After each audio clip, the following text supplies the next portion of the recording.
Good morning. Welcome to the First Religious Society, Unitarian Universalist in Newburyport, Massachusetts. My name is Nancy Kidd, and I have the joy of leading the service this morning. I am a retired hospice social worker and have had over 25 years of experience with patients and families at the end of life. I've also been a member of this church for over 35 years. My friend and fellow social worker, Mary Jane Helbig, will also participate with me in this service. She and I worked together for over 20 years in Merrimack Valley Hospice. FRS comes together as a church community online and in person, committed to love, peace, and justice. Our core values are authentic connection, courageous action, love, spirituality, and wonder.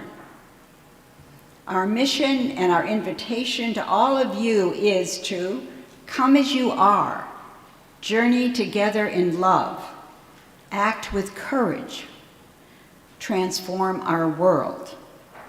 If you are visiting today or joining us for the first time, welcome. We are glad you are here.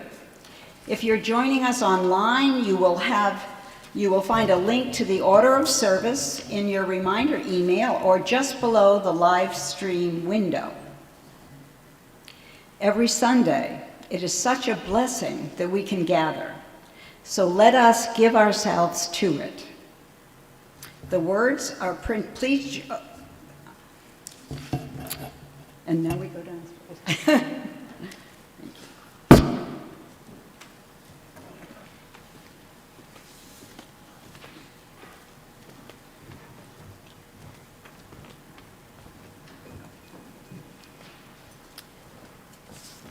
Please join in the chalice lighting words while Mary Jane lights the chalice for us. The words are printed in your order of service.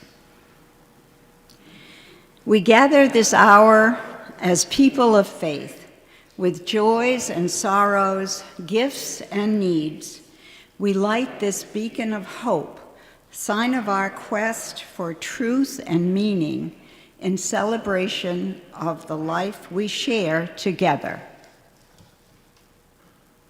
Thank you. Each week, we also light 2 candles of peace, representing 2 places on earth we lift up and remember as a sacred encounter with our world. There are untold number of places on earth that need peace. These 2 we hold especially close in this service and through the week ahead. After each candle is lit, I will say, to this we respond, inviting you to join in saying, peace, so, shalom. Our first candle is lit for the Highland Park community in Chicago, where 7 people died on July 4th in yet another mass shooting. We continue to pray and work towards more strict gun control legislation. To this we respond, peace, so, shalom. Our second candle is lit for the people of Ukraine as they continue the fight to hold on to their democracy and their way of life against the increased aggression of Russia. To this we respond, peace, so, shalom. Please rise now in body or spirit and join in our opening hymn, Spirit of Life, number 123.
Please join in our affirmation of faith and doxology, and the words can be found in your order of service.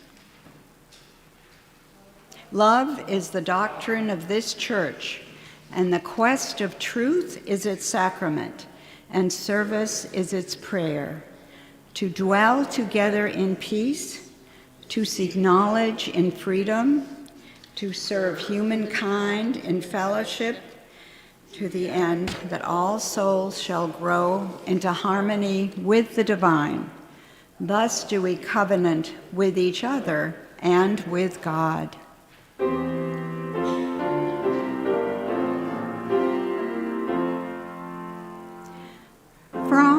all that dwell below the skies, let faith and hope with love arise.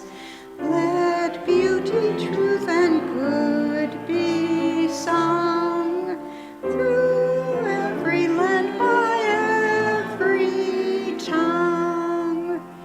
You may be seated.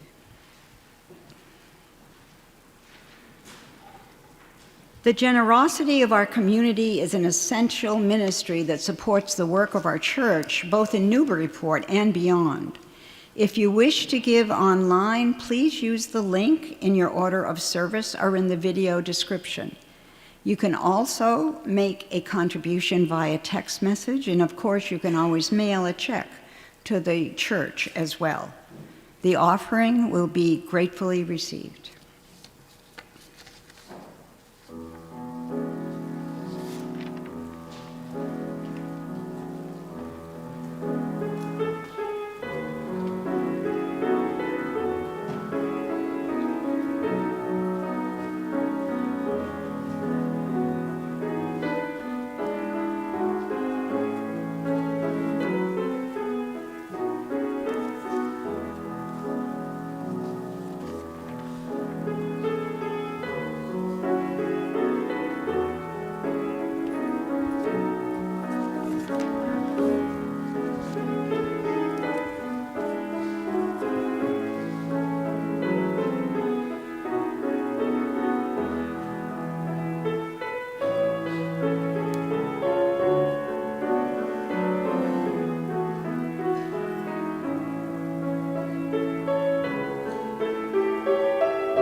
We are blessed by one another. Each Sunday, we take time to lift up the joys and sorrows of our beloved faith community. I will read the joys and sorrows that have been shared with me in advance of today's service as Mary Jane lights the candles. If you would like to share a joy or sorrow to be read in the service, you can always send an email to betweenus@frsuu.org. You can also share a joy or sorrow by writing in the book located in the vestibule. We light a candle of gratitude this morning for Greg Garnash, who shares with us, "I would like to thank members of Parish Friends for their help with gardening chores during my recovery from open heart surgery. The following volunteers gave of their time and energy: Phil Halseler, Betsy Latham, Susan Stone, and Vern Ellis. In addition, I would like to thank Pat Skibby and her friends for helping weed my garden. Last but not least, I would like to thank my dear friend Steve Swallow for his help with a number of yard chores during my recovery. Again, thanks to all of you." We light another candle. Alex Mezzi's beloved brother, Greg Fitzgerald, is in our thoughts and prayers.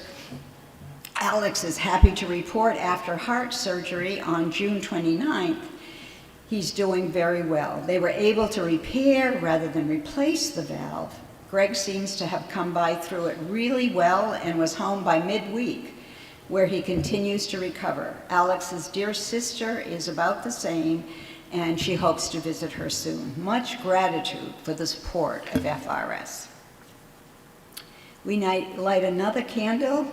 Thayer Phillips shares, I'm sad to say I lost my father Saturday, June 18th.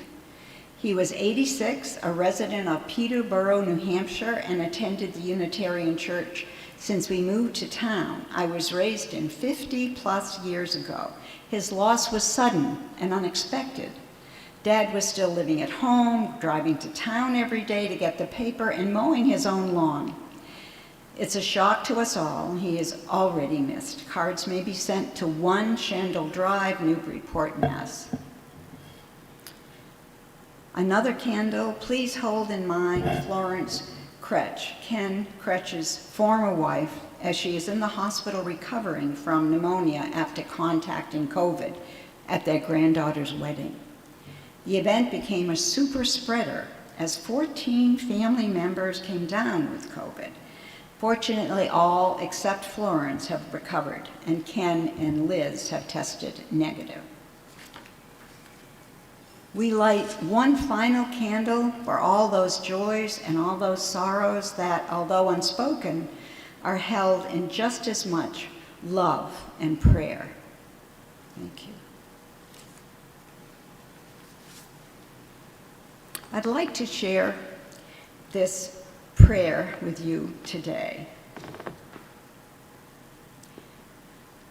As we gather together today, may we remember, when you share with me what is most important to you, that is where listening begins.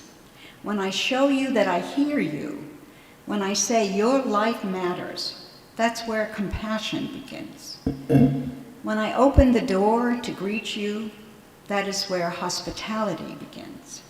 When I venture out to bring you to a shelter, that's when love begins. When I risk my comfort to ease your suffering, when I act against hatred, violence, and injustice, that is where courage begins. When we experience the full presence of each other, because of our shared humanity, because of our differences, that is where gratitude and real connection begin. Amen.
The reading today is What Will Matter.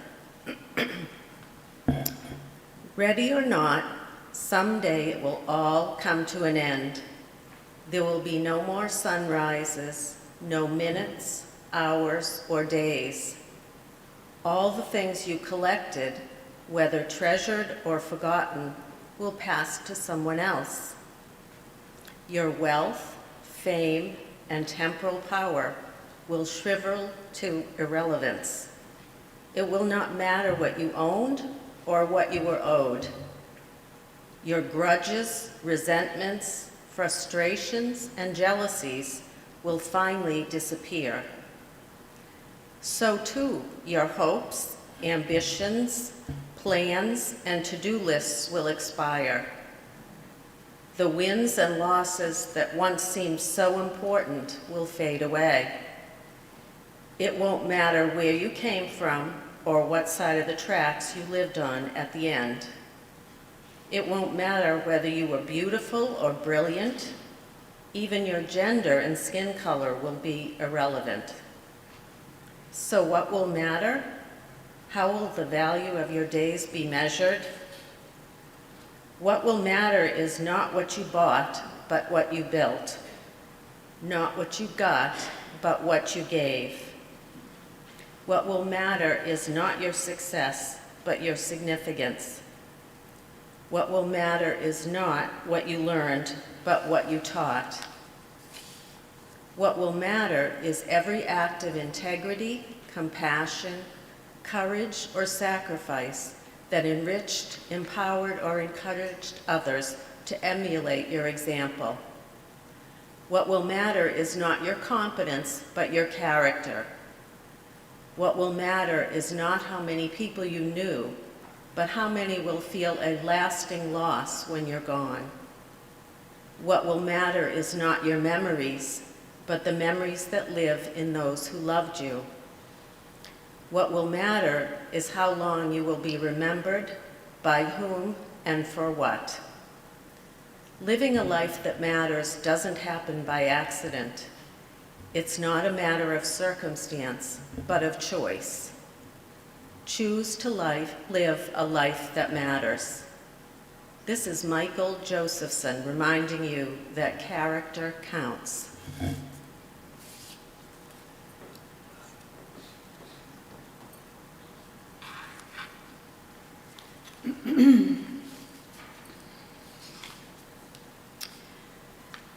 Some time ago, I had a patient who was dying and was quite at peace with it.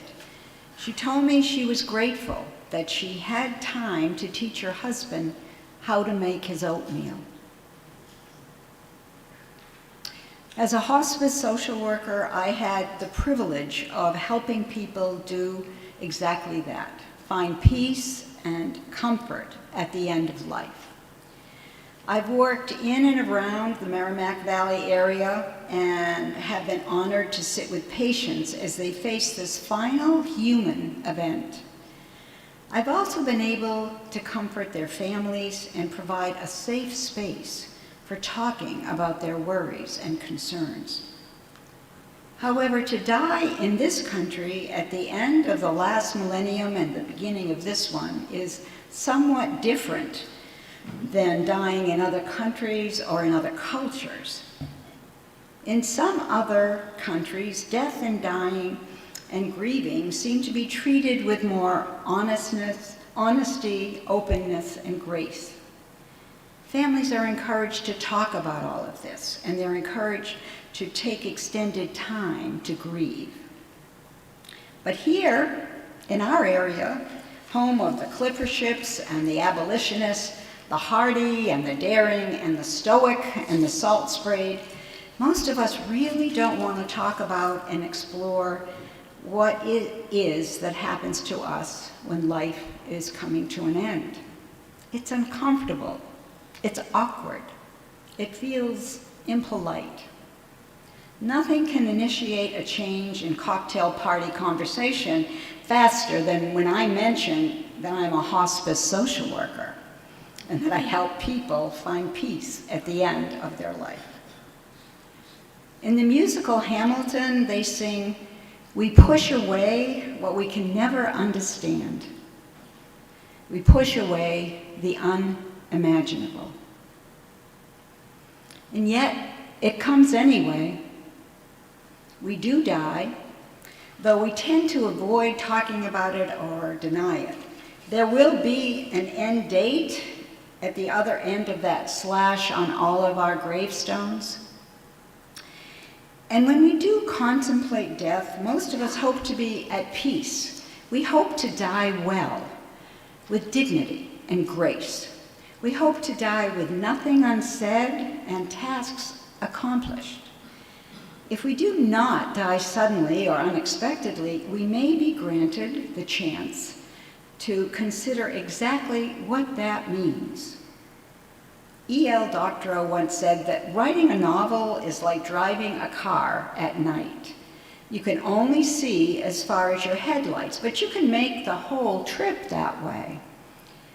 You don't have to see where you're going or your destination. You just have to see 2 or 3 feet ahead of you. And that's great advice for life. Except, what happens when suddenly the end of the road is right there in your headlights? Suddenly, life is ending. Everything we know about and have experienced will no longer exist. And we have no idea what, if anything, comes next. And then somehow we are supposed to be okay with that? Faced with this experience that no one talks about for the first and only time, with no rehearsal and no do-overs, what? One patient said to me, and I'll always remember this, "Nancy, just for a minute, think or imagine that there is no more Nancy Kidd in this world. Just try to think for a minute and imagine that." Quite often there exists a gap between the desired outcome of a good death and one's ability to come to peace with this unimaginable event. Well, part of my work and Mary Jane's has been to help close that gap, to ease this journey, attending to practical wishes and also holding space and time for gratitude, forgiveness, and love. The last big 3 can be the most difficult sometimes to find and cultivate, but efforts towards each can help pave the road to acceptance, and beyond that, to peace. In my experience, sitting with dying people, to die well, at peace, often means a few specific things. It is to be as comfortable as possible, and preferably to die at home, to spend time with family and other important people in our lives, and also to have some time talking with someone about their feelings and worries, including what might be next. And last, and really, really important, to have as much control as we can at the end of life. This may mean a variety of things, but among the most crucial is that our wills and our advance directives are in place with no ambiguity, no need for family members to scramble in our last few hours, or worse, be at odds with each other after we pass. The end-of-life consideration of wills and advance directives, though practical and perhaps boring to some, may be the most important takeaway from today's talk with you. So those are the more practical pathways to what others might consider a good death. Still, others find they really want the chance to do something, to leave something behind before they pass. Take, for example, our oatmeal instructing friend. She expressed gratitude for her ability to do just that, to pass along a part of herself to her husband. These gifts can be in the form of knowledge, objects, or words. But what it does is ensure that some part of us remains in the world. If I were to do that when I'm facing the end of life, there would still be a part of Nancy Kidd remaining in the world. I had another patient who was grateful to be able to give special pieces of her jewelry to her granddaughters. and let them know why she picked that specific item just for them. A gentleman I worked with explained that he was grateful he could share with his 2 sons why he was giving them specific items. One was getting his tools and chainsaw, and the other was getting his art collection. Truth be told, he told me, neither was really a great admirer of art, but only one son wasn't at risk of severing his own limbs. Sometimes this legacy includes stories and memories shared with loved ones, precious anecdotes that will live on and be told to future generations. These gifts of themselves are the legacies that, once they are given, inspire gratitude for its safe journey and a knowledge that something of themselves will live on and remain in the world. I had one woman whose wish was to go to Foxwoods one more time, and she did. She hired a driver and she paid a nurse to accompany her to gamble for a day. As she told me, Nancy, the casino is my church. I think she was a Unitarian. Some other patients, in talking about their feelings, realized that denial, anger, bargaining, depression, acceptance, they're not linear stages. One patient reported feeling all the emotions simultaneously in about 10 minutes. Yet other patients felt they were not dying right if the stages were not in consecutive order. Some found it difficult to find peace at the end while reflecting on a life unfulfilled or incomplete. They often echoed each other in their assertion that they had not been really true to themselves in their lives. The fear of society's expectations, financial insecurity, lack of self-confidence had resulted in choices that did not resonate with who they really wanted to be and what they really wanted to do. At times, still others felt victim to the truism expressed by John Lennon that life is what happens when you're busy making other plans. As a result, some settled for what they would call a mediocre existence and never became who they were truly capable of becoming.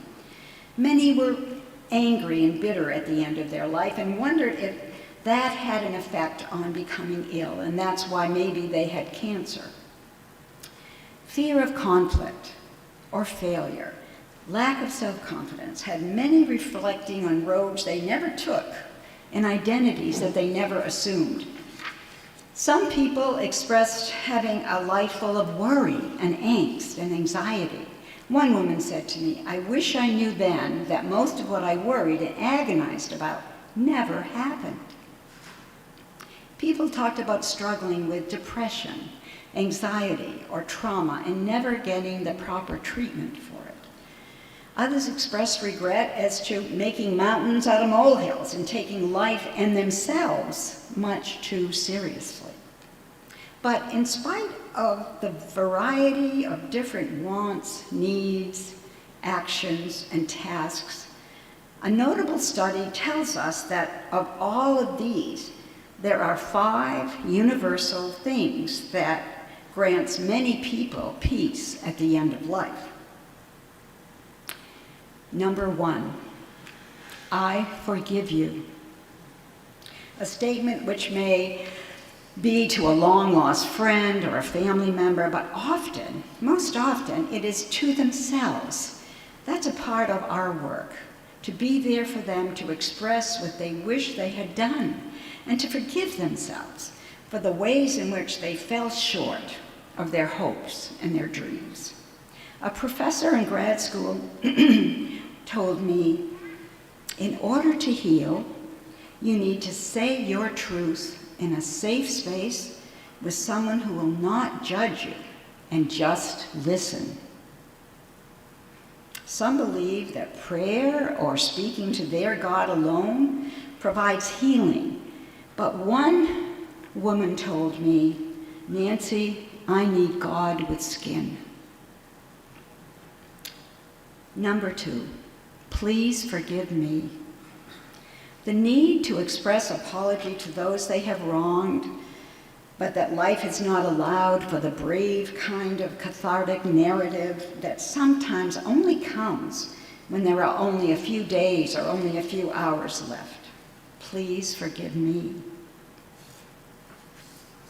Number 3, I love you. To know that they have loved and expressed that love to those that matter the most to them. Those deepest feelings and most profound, which often are too big and immense for the linguistic containers we're given to express them. We often package this love, instead of saying it, in actions. Rides to school, always a bed to sleep in, birthday cards that arrive on time and in the mail. But many don't say those huge words, I love you, until the end, for fear that the words will be too little or too much. Yet as often as death draws near, love is fully expressed often and abundantly received. Number 4, thank you. Thank you. Expressing gratitude to those they love in all the ways that the love had arrived.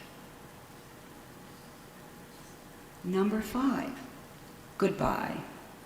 To squeeze a hand or smile, to say goodbye or grant a look of grace and receive warmth and connection in return is often a final gesture of love.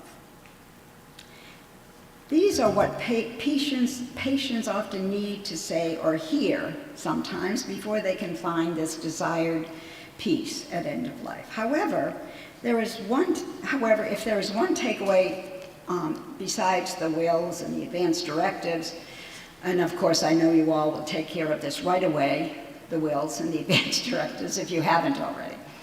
There is another important piece of advice I heard again and again urgently in these rooms, and it may not be a shock to you to hear now, but nonetheless, I really feel compelled to ask you to hear it as for the first and only time.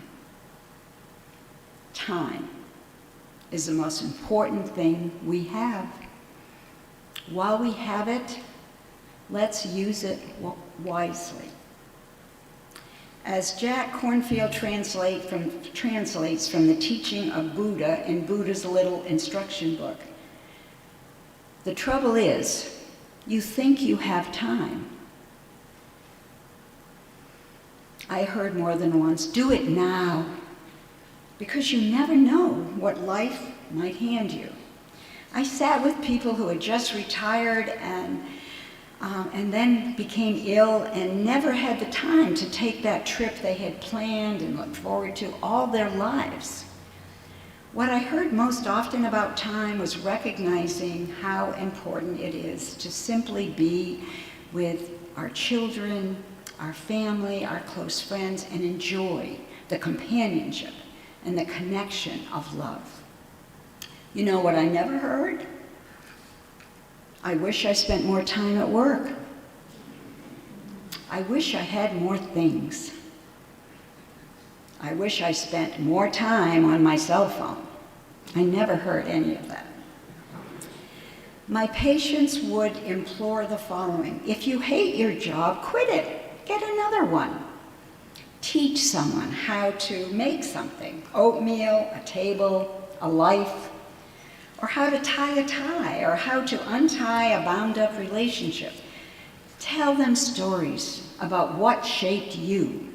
Be open to the possibility that you really don't know everything yet, that you can learn from the most unlikely of people and unpleasant experiences, that the grooves you have worn into the pattern of your life may in fact block your ability to see the horizon.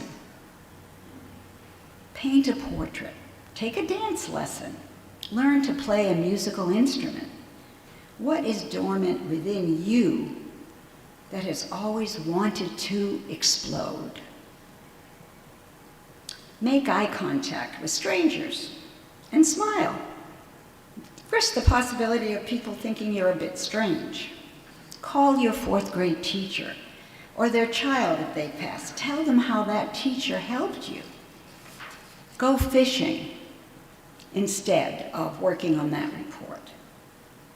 Put your cell phone down, for heaven's sakes. Look at the sky, the trees. We live by the ocean. When was the last time you really looked at it? Watch the sunrise. Watch the sunset while you're alone, standing on this planet as it circles the sun.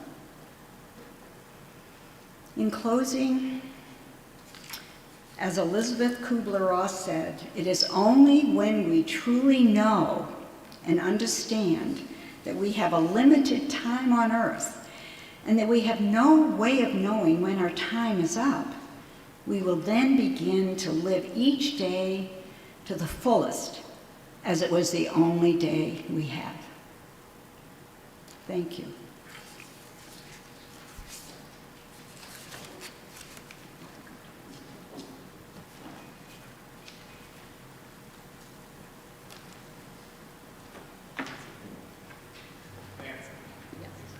I tell you, the hardest part is when to go up and down.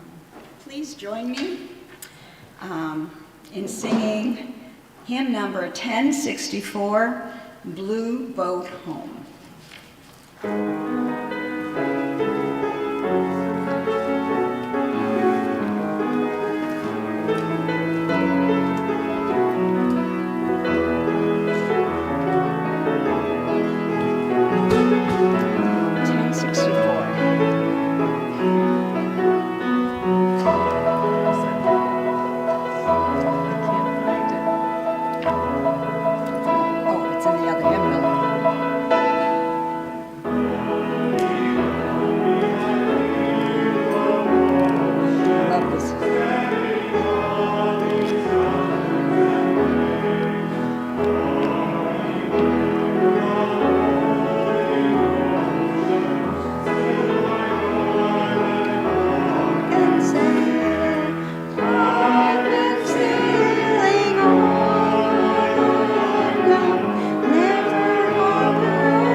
Please join together in saying our unison benediction as Mary Jane extinguishes the chalice.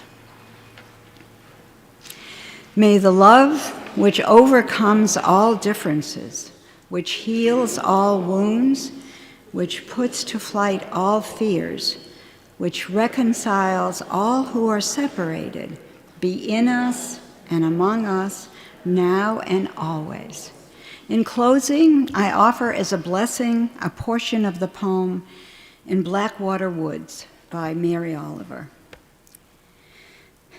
To live in this world, you must be able to do 3 things: to love what is mortal, to hold it against your bones, knowing your own life depends upon it, and when the time comes, to let it go, to let it go. Thank you.